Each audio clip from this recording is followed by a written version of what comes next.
How's it going? You ready now? Yeah, I'm ready. Okay, what's up, everybody? Welcome to this week's podcast. It's been a long week, dude. I'm trying to figure out where we are, what we're doing. We're recording a podcast. That's what we're doing. But we just finished a huge job, and we couldn't be more proud of our team. And we buckled down, and we did it. And I could say this is definitely our biggest job at Happy Rap Productions we've done. And should I say it, or do you want to say it? It? Or we all say it? I just said it. You said it? It. We shot a freaking commercial thing, videos for PlayStation and NBA. Yeah, So, it was All-Star lit. Weekend. yeah, it was like super sweet. We had a few weeks of preparation for this job, and how many crew members did we have total on that? I think I counted 19. Yeah, it's So you count all the six editors? editors, 2 DIT, Well, explain that. What did we have? Explain the rundown. 6. What was the job, Charles? I don't do math. So we had okay. So the job is that we were creating social media content for PlayStation and for some of the NBA All-Star players, and then like a few other people that weren't NBA All-Star players, Some but social media. Some social brands media. that came in Yeah. that also needed content. that's a good way to say Influencers. it. Influencers. There we There go. it is. And then we had to like get the content out like right then, and so in another room, so we had 2 rooms going. Each room had either 4 or 5 cameras in it, and then we had a roving camera as well. So we had 5, 6, 7, 8, 9. We had 9 cameras Yeah, total. 9 cameras total. We had 8 Komodos and 1 V-Raptor. Yeah, and then in an editing room, we had 6 editors and 2 data managers, and it was nuts. It was insane, guys. Putting this thing together definitely was like a struggle because there were so many different parties and so many different brands. So as we were coming into this, there was definitely like a lot of room of like, okay, this may happen, like we have to be prepared for this. So we really had to like look at everything from all angles. And when it all came together, like it was insane. So what we had was there's a basketball court, and then there was another room that was a video game setup area where a professional video game player and a professional NBA player would play the new NBA 2K video game, and it would kind of be like in the gamer's favor. And then they'd go out to the court and they would play like 1v1 or a game of horse or something relevant to basketball like in real life. And then it was kind of like, here's my skills in the game, and then here's my skills on the court. And sometimes it was funny too, because sometimes the players would actually beat the gamers. Yeah, like the Like, actual NBA. Because, dude, you got to be kidding me. Like, if you're a professional basketball player, you know you're playing NBA 2K like before games or like touring and all that kind of stuff. Yeah, it was pretty funny. I think everyone was kind of blown away because they came in like I'd say the basketball players were just as good as the gamers. Yeah, Mhm. But not the other way around. Oftentimes they were. Yeah, and not the other way around, which was kind of funny to watch. Yeah. They made them do these like hot sauce challenges and eat marshmallows and crackers and stuff if they lost, and Yeah, it was pretty cool. that was good. Yeah. Yeah, it was awesome. So what we decided to do, because our biggest thing was workflow, right? So we were looking at this as like, how do we create the best workflow with so many cameras? We had 9 cameras going, and then our biggest challenge was they wanted live edits done that day, pushed out for the content creators, NBA players, the brands to all be posting on their stories and social media platforms. So we're like, okay, how do we shoot high quality content, cinematic stuff, while like with red cameras while editing live? And we came up with some pretty cool solutions. Yeah, We did. Yeah, we came up with the this was your idea, but the Black Magic switcher. So we plugged all 9 cameras into the switcher, and then fed all those images out to 2 monitors that then Charles and I, because we had to kind of split it. We were both directing. Yeah, we had 2 both rooms going DPing. at the same time, and Scooter was over one room and I was doing another room. Just because sometimes they would happen at the same time and sometimes they wouldn't, and so we just kind of had to split up and manage everything that way. Yeah, and it was great. Like, I feel like a few times you jumped into my room, helped out, I jumped into your room, and it like didn't feel too overwhelming. But Yeah. biggest thing was, how do we see all 9 cameras and what the whole crew's doing in one area where we can communicate with our clients and everyone else. So I think that was a great solution, and shout out to Blackmagic for having a system like that that's so accessible that you can just use, because that saved our butt for sure. It did. And that's actually what we're filming our podcast on now. We're on Blackmagic Studio cameras, shooting in 4K. It's live switch with Tyson working it over there. So yeah, shout out to Blackmagic, because we like their stuff. It's affordable and good. Like, their cameras look great. So couldn't be happier. Anyways. Well, no, and that for us was that was the ticket. Like, instead of getting, $15,000 switcher systems that they use for live television and broadcasting, we're like, okay, we don't need that, but how do we come up with the middle ground? Yeah. And that worked great. And then we had a full editing team of 2 DIT people and then 6 editors with a what was Jillian's role? I forgot. Project manager, relaying post-production supervisor, Yeah. probably. But relaying from what PlayStation, NBA, and different brands that were coming in for the day to get content, relaying what they were saying, what they needed out of the edit. So it was insane to watch. Like, it was so cool to see these guys, in a room playing PlayStation and, doing their thing, run down, 100 yards into this room, and then, they're getting live edits airdropped to, their phone of what they just did. Yeah. It was pretty cool. So I want Evan here to explain what his role was and what he had to do to get everything going for this. Well, 'Cause it was Evan's job was huge. We all had equal parts that were just as hard and as difficult as other ones, but I wore multiple hats because I AC'd for prep and wrap, and then operated / sort of AC'd, because it's hard bringing someone in day of. You can give them so much of a rundown the morning of, but when you're missing out on 10 hours of prep, that's just how it is. It's just So hindsight too, probably shouldn't have prepped and operated. I would. No, That's kind of my feeling. Do you know, I would have done that, but I would rather have taken no pay to be there for prep and have Mars there, because I still like being there for prep, especially for stuff like what we're doing, and just not take a pay if we have another AC there, but have someone there that's going to be AC next time as well. Or Scooter and I really should have fought for operators to be there at prep day. Exactly. Which, Which, if that was the case, it would have been fine. Yeah. But yeah, that was hectic. That was a hectic show. On top of course, first shot of the day, my camera. We get all finally set up after I build 9 different freaking cameras over 2 days. Explain this, because this is important for people in the film industry. Oh And my this gosh. is the job. If you were thrown into a job, what you had to go through is it. So what happened? We had some issues with just crew moving around, lots of stuff happening. So I built a lot of the second set of 5 cameras with me and a little bit of help from a couple other people, but On the prep day, on right? the prep day. So on the So prep I was day- going very quickly, trying to get these cameras out. I felt like I wasn't meeting your expectations. I was like, these cameras need to be out there right now. So long story short, the root of the problem was when I checked the stop record, the start and stop, I probably only did it for 2 or 3 seconds. And then I was like, cool.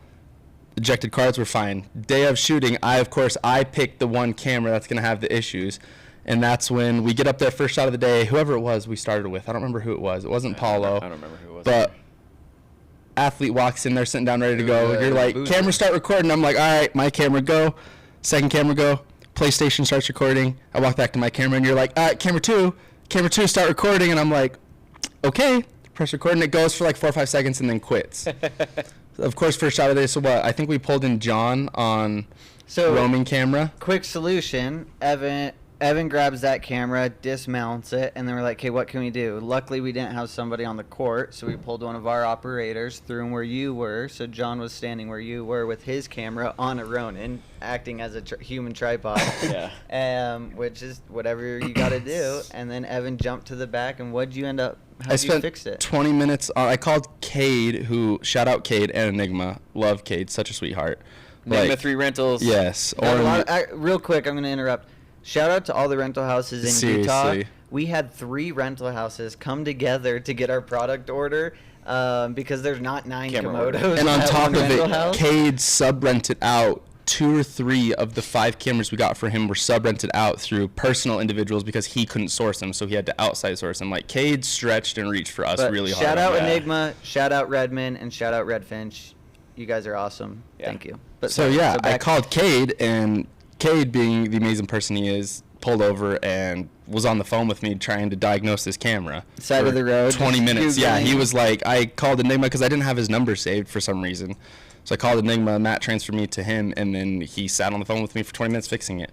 Still don't know what the issue was exactly, but yeah, it was out of work? We got it working. I did some random settings resets and checked the firmware, and then started working. And then Shout I used out it the rest of the Caden. day, and we didn't have an issue on That was it. Yeah, the we most didn't. stressed I've ever But- seen him being. Like, I was just back there, and I just watched him just running back and Well, 'cause, forth, like, picking a gear, like, just... As Alex going has through seen, like, we've settings. done lots of music videos and lots of, like, product shoots and stuff like that, but this was obviously another level. Like, this was internationally I large think clients. what made it completely different than anything we've ever done is it wasn't like, oh, drop that camera, grab another camera, and like we're good, we'll shoot some stuff. Like, hold Yeah. on, wait 10 minutes. Like, it wasn't about us, it was about the client. and nothing on actors and actresses, but like it's different. Like we weren't in front of an actor and actress from set. We were in front of like a sports athlete. Like it's a different Yeah, type they're not of used set. to the flow. Like, oh, there's So- a camera issue, so we have to hang out for 5 Yeah, minutes or whereas like a whatever. talent, like they could be annoyed and pissed, but like it's not like it's the first, second, or even 50th time they've run into that. And so with it being because an they're MV getting paid to be there for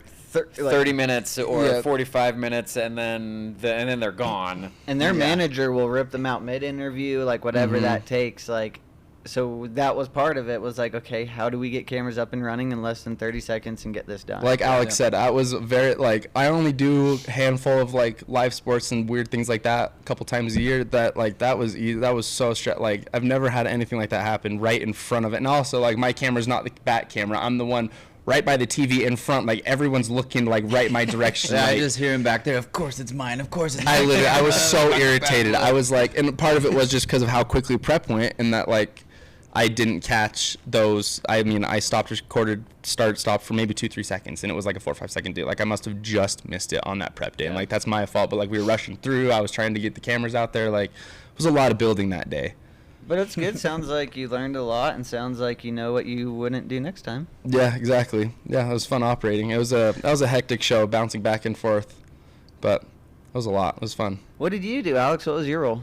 Oh boy. So I was given the role of behind the scenes filming, which quickly turned into Yeah, shout out Yeah, Alex. they- He helped me yeah. so much on that day. It's not even So- fucking funny. So we had 2 camera assistants. One was for each room, and then we had a camera utility that was running cards over to the editing room to be downloaded. And we quickly found out that we probably should have had another utility person Just to be helping run just to help cards run and things cards. like that. Because here's part of the problem is that we didn't know like where the rooms were going to be. Mhm. They didn't give us a location scout. They didn't like really give us a map of like where anything was, and so like these are just challenges sometimes that you face going into some of these projects. And we asked for all that stuff, but we weren't given it. And to put into perspective, talking about like cameras and cards, like you're saying, we're used to 2 cameras on some of these features and Yeah. like maybe 5 to 10 cards. This was like 35 cards and 9 cameras. Like that was And something. 3,000 feet of B&C. Yeah, I 'cause think that's didn't something know we really- what we're looking at. I don't Yeah. think we really anticipated how much that would be in terms of like a utility running cards. Also, someone Right. running cables. Like there was cables freaking everywhere Yeah, because they and didn't in want any my wireless. brain, like I honestly thought that like our DIT would have been like close to us, like kind of Not like where that the bar far, was, like, yeah. not that far. Yeah, we almost thought it would be like we were the hub, and then like 2 rooms in front of us, or like if we were in a hallway, then the 2 rooms, and then like DIT in the room behind. And we didn't even know if this was like a hotel room in a Yeah. hall with like 3 hotel rooms to like a conference center. And they had It- DIT 700 feet outside. That's what. Yeah. It was That's just what we're a saying. far is walk. Somebody's running now 3 minutes to get to DIT. No offense to them, that's just where they had to put them. But like, it's just Yeah. that was the situation we just were thrown imagined into. We're like, oh, we're in a football stadium. There should be a ton of rooms available for us to do all this stuff, and that just wasn't the case. And with those live events are always they're just so hectic and a million heads running Always. around. Which that preparation that Charles and I were looking at was like, okay, what could go wrong and where could it go wrong, and like within our budget, how can we manage that to be like the most minimal amount of problems, which So we had one utility. was not the Which best now we idea. know next time we'll Now just we know. argue more for a second utility. Well, and yeah, So we should have had more we- ACs. So we had Alex step up, and Alex then became an AC. Essentially, is what happened. Basically. So I did that for a little while. I ran a lot of cables, did a bunch of cable management. I helped Evan build cameras. Yep. He was one of the only other people that helped me build those freaking last set of We 5 set cameras. up lights like, with Charles. Charles taught me all about lighting. So outside of like what we do here in our studio, how many sets have you been on? Near 0. I paint cars and motorcycles. Like, and we were like, You guys remember on our first podcast, Alex was like, yo, I want to jump in. I want to work. I want to be about it. I couldn't be more proud of this kid for literally jumping in and like us shorthanding ourselves and him being like, I got you guys. I don't know what I'm doing, but I got you guys. Tell me what it is. And you were thrown into the fire, my guy. dude, you tossed me into a volcano. baptism by fire is like You're one of here you go, the sacrifice. freaking. I saw him like I think at one point he had his like arms crossed and was looking at the wall for a second and he was just mentally getting himself back together and he's like, okay, and then turned back and went back to set and I was Dude, like, getting baptism by fire is like a commandment of film at some point. You get thrown onto a At some set where point it's it just like is. you're It's gonna like- it's gonna be a hectic show and you just have to roll with all 105 punches that'll come your Yeah. way. And I it, will say that though, as like a first AC or a director hiring someone or whatever that may be, if you're looking at somebody to bring someone on your team and they have that type of mindset, like hands down, they're gonna be. you're on just set. putting out, like you said a million times, half of our job is putting all the fires out because it's just no matter how good the set is, there's always going to be fires to put out in any Absolutely. position practically. And that was a like- huge set, especially for my first time. You know, I followed along, did, like you said, a few music videos and done a few little things here where we have a single camera and, you know, 2 people are off filming some other shit while you're doing a music video. You know, this was massive. There was so many people running around. Hundreds of dudes setting up this set out there, basketball courts, PlayStation dudes building things, in and out. Like, dude, my Yeah, so mind they- was nuts. So inside, so we were at the U of U stadium, and like inside, I don't even know what that venue. would It's their be. conference. It's their like after game, post conference. Oh, okay. Yeah, they'll do film. They do like Sponsorships film and studies in Gotcha. there and stuff like that for the players because the locker rooms are just down that Yeah. big hallway. So inside this basically empty room, they built a basketball court, which you guys can see, and Literally then, built. And then they built like this PlayStation gaming area, and then inside one of another probably a smaller conference room, I imagine, or probably a private lounge because it had a bar, is where the PlayStation room was, where we were playing the video games with the players. Yeah. And so they built all the stuff inside of it, and then they had to tear it all down. And which, by the time we got out of there, They were literally were- tore down by the time we were gone. I was like, When holy. we showed up, they Yeah. were working already working. Yep. We worked all day until late at night that first day, setup day. We left. We came back the next day, and they were still there. And then we worked like half of that day getting stuff set up for the main shoot day, and that was just when they left. They left for like 6 hours, Yep. got some sleep, came back, and then immediately Ripped it started all taking out. it down. Yeah. And they had that thing ripped out in like a few hours. Any of the B-roll you guys are seeing of the building was shot by Alex.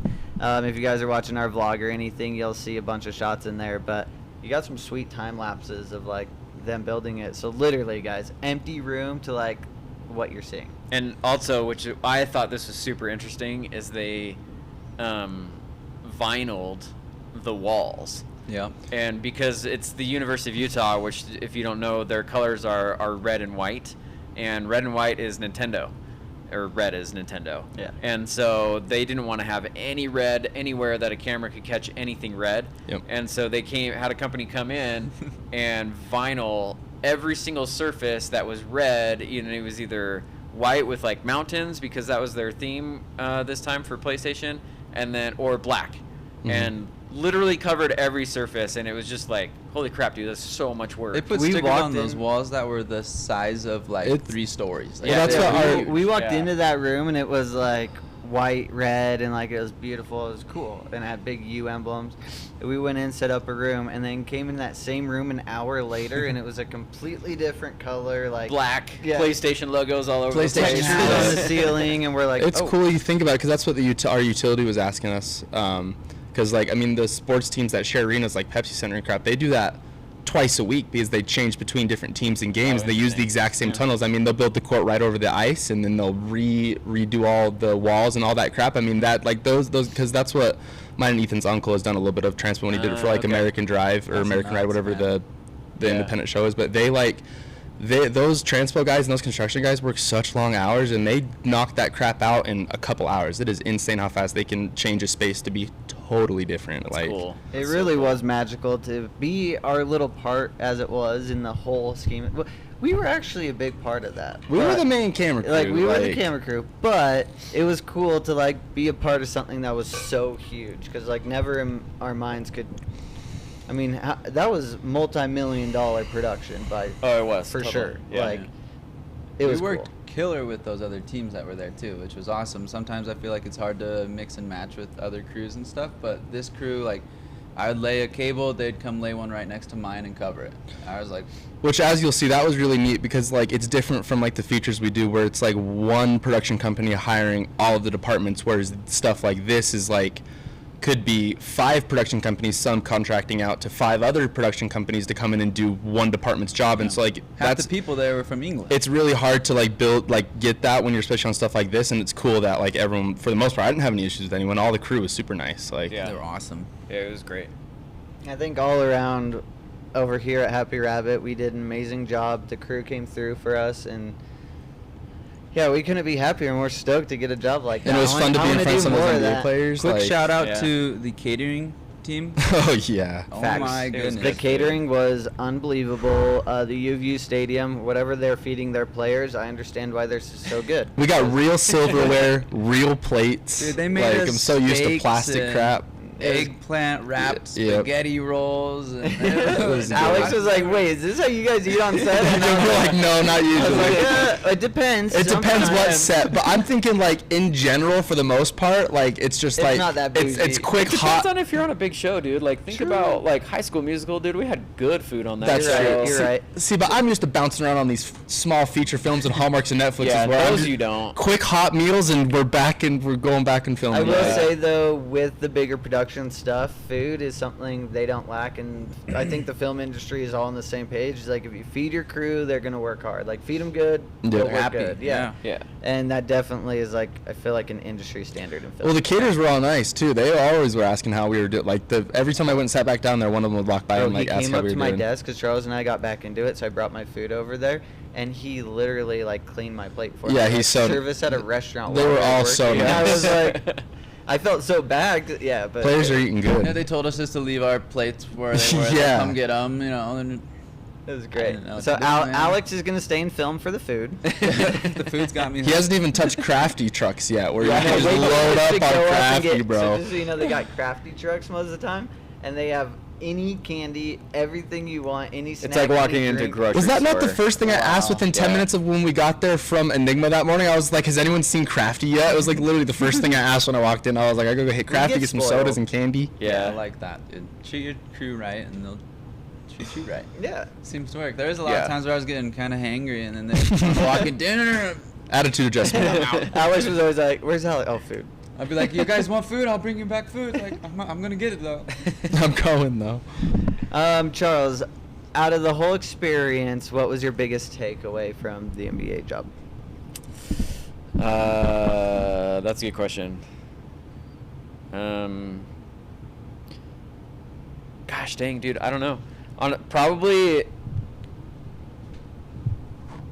I don't know, dude. I learned so much on this show, which is funny because even after 18 years of making movies, You're like, I there's- know everything. I there's can't learn a whole still lot. stuff to learn. Like Yeah. I learn stuff even every single day.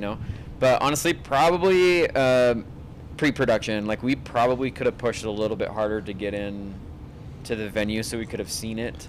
Because knowing where we were going to be inside that venue and like logistics of our editing team is going to be That would have helped so much with way over planning there, around that. and like these are the rooms that we're filming in. Like we could have been like, no, like everything's wireless, or we can run SDIs here and hardline all the cameras, or whatever. You know what I mean? Yeah. Like I think for me right now, that's probably the biggest takeaway is that we should have pushed harder to get in the venue.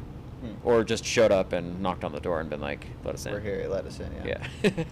I think my biggest takeaway from that whole job, and not to sound cliche, and not saying I don't think we could have, but I think it blew my mind thinking, like, as a Utah crew, we came together and we did it. Like, We forgot to turn the air conditioner off, or the heater. Oh, shoot. Well, if you guys are hearing the air conditioning, I'm sorry. It's maybe going on and off throughout this The audio podcast, probably sounds but crisp now. I think my biggest thing there, though, was we brought together an amazing editing crew. We brought together an amazing camera crew, and we were able to pull off a 9-camera live editing shoot in a huge location, having a lot of odds against us. And we pulled it off. And, like, I think that was my biggest takeaway, was, like, all right, this team works. Like, we all came together, we found our lanes, we did our roles, and we made it happen. Yeah, I feel like, I mean, yeah. Not saying that we killed couldn't it. have done it, but I'm more or less just, I'm patting ourselves on the back because, like, we did the damn thing. Yeah, we did. It's pretty cool. I will say, though, I feel like majority of the people that work in the film industry, and you guys can agree or disagree with me on this, but I feel like the attitude that you have to work in the industry is, we're going to figure it out. Yeah. So, like when me running into the room going, call me a fireman, or where's my fire truck? You have to be. You have to be. Like, we're putting out Right? so many fires, and Charles and I at one point were literally sweating from running around. But that's what it takes. You have to be a Yeah. problem solver. That's So all it is. like for example, okay, we're sitting there, Jillian comes up to me or sends me a text. I can't remember what it was. And she said, or no, Tyler comes in the room and he's like, none of the cameras are recording in Rec 709. Oh Lord. Yep. And This happened. we were trying to bake Rec 709 into the red footage, which you can do if you're recording in ProRes. But as a last minute decision, I decided to record in R3D, Red Raw, because it was a smaller file size than ProRes LT. And it would enable us to download the footage off the cards a lot faster. But I don't know Red and not that well, I guess. And so I was thinking in my brain, we can bake in Rec 709 into the R3D, which you cannot. And so R3Ds it's a raw codec, which makes sense. It makes sense. I thought you could too, which, again, yeah. Yeah, and see, learn something every day. And so anyways, our lead editor comes up to me, and he's like, dude, Rec 709 isn't baked into it. We have to color correct all of the cameras. And I'm like, oh, crap. That's a crap ton of work that we don't have time to deal with. And so Scooter and I don't color in Premiere. I'm a DaVinci Resolve colorist, and I don't know color Lumetri in Premiere, and which is probably a downfall for me. I should probably be better at that. But anyways, I look at Scooter and I'm like, bro, we gotta figure this out. What do we do? Meanwhile, I have people on the basketball court. Literally, I'm directing 4 cameras right now. Okay, Yeah. get the tights. And Charles lifts up my thing, and he's like, all the cameras aren't recording in Rec 709. We need to build a LUT right now and get it to the editors so our footage can get colored, because our first turnarounds are in the next hour. And Scooter throws down, dude. He's like, all right, here, you go, and hands me his headset so I can talk to all the camera operators. And then he just pieces out. I just ran, dude. I was like, whatever. And I just booked it to the editing room. I grabbed Tyson's laptop because mine was getting edited on. And I just got in Lumetri and I created a LUT, got some of the footage. And then we had to adjust the LUT. And then Explain to them what a LUT is. So a LUT is easiest way to explain that is when you're on Instagram and you take a photo and you have your filters and it makes it look a different way. A LUT is a cinematic version of that for a editing software. Yeah. So you can create your own, or you can buy some. And you can preload them into cameras, onto your editing software, onto monitors. Onto It anything. depends. And then you can also bake it into the footage. But yeah, so I ran to the editing room, created a LUT, and threw it on. And then there's some problems with the LUT, and we were running back and had to fix it. So it worked for all the footage. And then there were some more problems with some of the other footage down later in the day with that LUT. So then your brother-in-law, Joel, also has experience with that. Shout out to Parking Garage Pictures. Joel kills it. Seriously. If you ever need a post team, he's the one. They're amazing. Literally love Joel. and he was like, oh no, some of the settings on this, let's do this to the LUT, and like tweaked my LUT and like made it perfect. And then that went out to all the editors. We could color all the footage. They could just drag and drop. And we literally, within that hour of deliverables, problem solved that fire while we were shooting. Yeah. In the middle of our day. And I feel like that is the attitude of somebody and what it takes to like make it on a film set. It doesn't matter what the issue is that pops up, because there's always something. I'm gonna say it not in a bad way, but like I don't think I've ever had a set where there's 0 issues, that it goes 100% totally clean, no problems, no gear issues, nothing. There's always gonna be something. You think about it, it's technology, right? Mm-hmm. And it's just there's always something that's gonna go wrong, whether it's like wireless signal, a cable breaks, batteries didn't get charged, or for whatever You're reason. gonna have to take some heat. There's something. Yeah, you're gonna have to take some heat, and you're gonna have to fix something. Yeah. It's just how it is. It is. Yeah. Well, we did it, boys. Seriously. My mind is still like recovering from this. Well, and then we finish and everything's great. Like the night went through, we wrap everyone out, and then the next day we had some deliverables that had to be done, and we didn't have one of our editors. It just so happened that I had to step up and be the editor for that Sunday right after shooting. So not only were we up at 6 a.m. prep, blah, blah, blah, but then the day of shooting up at 6 a.m., home at 1 a.m., but then I was up the next day on a 14-hour day editing and doing revisions. And it was really cool, though, to be on the camera side and then to see everything that the editing team did. And I was just doing, like, final little tweaks for deliverables. But it was so cool to, like, go through all their production or go through all their projects and be like, we did all this in one day with that many cameras and that many people. It was just like, I think we had like 17 deliverables that we gave to them. It was like, it was only like, we only shot for like 4 or 5 hours. yeah, we had talent there for like a 5-hour block of time. So we were just, that 5 hours was nitrous in the gas Pushing. tank. Alex, what's your takeaway from this? Oh boy. I've learned so much from this one, so it's kind of hard to pick a single one. From a perspective of, because you're like new and you're absorbing everything, and so it's kind of fun to like have somebody that's new there that's like trying to learn all this stuff. But what's like the biggest thing that stood out to you? Just the overall enjoyment and excitement I learned that I have for this industry. It's been really hard for me to, there's like a little term, it's like I'm a plug, and I've tried to stick my plug into all these sockets and it never works, right? And I finally found my socket. Oh, that's what she said. I'm your socket, right? No, I'm my socket, but So I was finally trying to found be your it. socket. Oh, there we go. There we go. So I found my socket, and it was really cool to finally feel that with a team, dude. And we worked so well together, and I learned so much from it.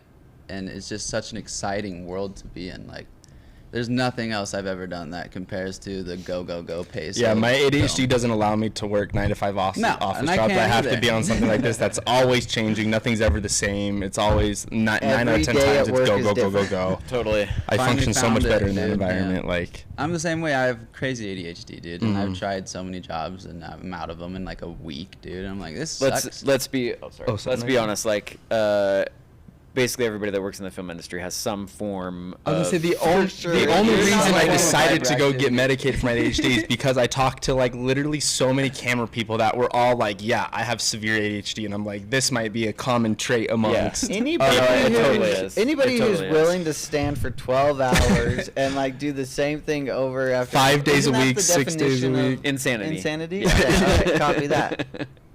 We're a bunch of insane people. Especially here, where like it snowed like a foot and a half today. Like, And we're all literally, Tyson's like sliding in the road, like drifting sideways to get here, and we're like, yeah, we're filming stuff, cameras, like we're just all stoked. And I've done to, like, that. be We've done doing that so this. many countless times for So many different times. shows where I'm like, I gotta get there. 4 hours of Risking sleep your driving. life. you wake Yeah. up at 4 o'clock in the morning. There's a foot of snow outside, and you're like, well, here we go. And it's the 4th day of the week that you've been doing it. Drive It's an like, hour and a half to set in the snow. oh my like, god, the Park City and Heber drive sometimes. Oh yeah. I actually, funny story with that, we were at Park City last year. Do you guys remember when I had that red BMW? When I thought Yeah. that was a good idea? Yeah. Yeah. They made some All money on it. That's a good tires, idea. manual, old. cute. It was whatever. And I'm driving it home. It was snowing, and I had to bring it up to Park City to show everyone. Like, it was like, oh, sunny? Okay, go. Well, it started snowing midday, and then it started snowing a lot. And by the time we were going home, there was maybe like 9 inches, a foot of snow on the freeway. And I was like, I'm not leaving my brand new car here. Like, I'm taking it home. I'm on the freeway going down Parley's Canyon, sliding sideways. I get turned around. So the only way I can go is opposite on the freeway. And I remember calling John, and he had a truck at the time. And I've never been like I'm pretty like I could be like on the edge of a cliff hanging, and I'd be like, all right, like we could figure this out, like all right. That was one of those moments where I was calling John like full panic, like I'm going the opposite on the freeway, and my car's sliding. I need you to come get me. And like at that moment, I was like, I'm buying a truck. It's not worth it. Like film sets are 24/7, snowstorm or rain or shine. And I don't want to go off the side of the road. I'm just gonna drive up Parley's on the wrong side of the road. Yeah. It was an Get a experience. No, it was an experience. I would never do that again. And Evan has multiple stories like that. I Bro, remember because one time. I will die on that hill only because I am the one guy that can get anywhere in my. He thinks he can. I've never missed a day on set because of my car. Actually, I have because the alternator went out, but like not because of weather. I've seen this kid put. So you guys know snowplows? They have the big metal thing on the front of like a truck, a semi. Yeah, Evan has a slammed car and uses his plastic bumper as a snowplow, and it's slammed to the ground. Listen, I'm gonna get it is to the point now where I will get an SUV this next winter for a film, but like up until now, the weather and my slammed car has never made How many me miss set. bumpers have you gone through? Man, this is still the first one. I just rebuilt and had it painted a bunch of times. dude, I came home the other day Wow. and the bumper was ripped off the. Dude, literally. Quick snowstorm. release. He has a bumper and it's ripped off like in our front yard or something. Just in the And then driveway. like there's like a big snow pile, and I literally looked at it and I'm like, I know exactly what happened. He tried driving his car, piled up too much snow, ripped the front bumper off, threw the front bumper in the driveway and kept going. I guess to put it in perspective, my car's like 3.5 inches off the ground, 4 inches. It's like that probably. It's like just enough that it's so much fun to drive and I can get everywhere. I've actually never high centered that car either. So if you work in film in Utah, Get an SUV take or a something truck. That's good in all weather. Even a And if you Subaru, want to see some even a fun Subaru. videos, But if you have I to- can see you rocking an All-wheel drive. Outback. That's what my legacy was. But it was also lower than the Infinity. It was on the floor. what do Like, your that- family think of your vehicle? They hate choices? every single one of my last 5 cars. They hate because they're all of my Your cars. dad works in a car shop. He probably sees all the horror stories and is like, my son drives the epitome of that. Well, yeah, no, he hates all my cars, but I will get an SUV this winter. I will and this will say, get enough parked, bagging but- on Evan's car, though. I I love will say slammed this. cars. It is really cool. In the summer, it's like slammed and it's like, Listen, it's a cool Infinity. It's kind of a shitbox, but it's cool. hey, we have a plan for your car that we're not telling you about. I don't Yes, trust. sir, I yes, actually sir. don't believe you guys anymore because If you guys want to see a lot more of Evan's car, We just have a stay secret. tuned. We won't tell you guys more, but You all- scared me with that a while ago, and now I just am like, Oh, you should Nothing's be gonna happen. All we terrified, asked was bro. the value of Evan's car. which is That's all we nothing. needed to know. It is a POS. It's nothing. It's How like much? 3 How much? grand. He told us like said 2K. it- 2 to 3. 15. Listen, I just looked yesterday because some guy was asking to trade like a 2008 Sportster, Yeah. and I was like talking to him about it, like, and I went and looked at like on Facebook again, like my year, like because my car's beach crap, like it's lower, it's been lowered for a long time, like Yeah. the underside is not in a good situation. Like my car bone stock, like about same miles, is going for like people asking way too high, like 4 or 5. My car beats crap like that. I may be able to swindle some like young car kid for like 3 grand. So 15. So Evan, while he's telling you that, I'm just gonna talk over them so you cannot hear them. So what we're gonna I love that. So that's what we're doing with this car. It's a thing. Like, we're doing it. Dude, parts and things are like lining up for this, dude. You don't even know. Charles is like, oh God. All right, guys. Well, if you guys haven't played the NBA 2K game yet, I played it all yesterday. It is really fun. I'm not even a basketball player, and I jumped in and played it. I'm not even a sports person. I got confused between basketball and football one time. But Do you have it? Did you play it? look, Yeah, who's he up. bought it. Yeah, we got it. Get a little NBA shelf. Check out our little Yeah, NBA shelf we here. played got it. it Sick! now. Look at that. That's dope. So, yeah, definitely if you guys want, try it out. And There's like story modes and stuff in there too, which I think is new. They were saying that's you can new. like. Well, they also wander have around like the and My create a whole Court. story It's about fun. Like you. I played. 2K20 for a while because they're like my court, and their interactive system for playing people online is super. So I'm gonna super blow your cool. guys' mind right now. I log in yesterday. You can download the 2K app, scan your face. Yeah. And then your character in the game is you. I feel like 2K's Yeah. been considered Shut like up. for Pretty cool. NBA's like one of the better sports games for like the interactiveness with other players and like customization like of Well, online then they have lobby playing and hangouts, stuff. like he was saying. So instead of Mhm. just like playing games and lining up with people online, you can like do everything to Mhm. like go buy new shoes to like. Well, kick 'cause your you guy can- out Wait, with can other you players. like get your homies together and like Yeah, create a yeah, team so the- online so and the then play i- against other the people? idea Yes. is you Shut create a guy up, dude. online. Okay, and that's cool. You It's get like cool. I could drafted be on to a board with team, that. and so you can go to practices and play your team games. But then there's like a center area that's like free roam that you can go play like pick up 3v3, 2v2, buy So we different could all clothes go- and with all your friends. Yeah, that's cool. So we could all go in the hangout area, go get new shoes, and then go 4v4 another group. Oh, of isn't it people. called My Block or the That's Block? dope. It's called Yeah. like the Block or something like that, or what they called it a couple of games ago. It's really cool. That's So- super rad. Jump on that game, and then if you haven't, jump on NBA or PlayStation on one of their platforms. Keep an eye out for and- all of our stuff. Yeah, that stuff should be dropping probably today, tomorrow, yesterday, in this week. So Yeah, check it out. stay tuned. Dope. Mic drop. We out. Drop. Spit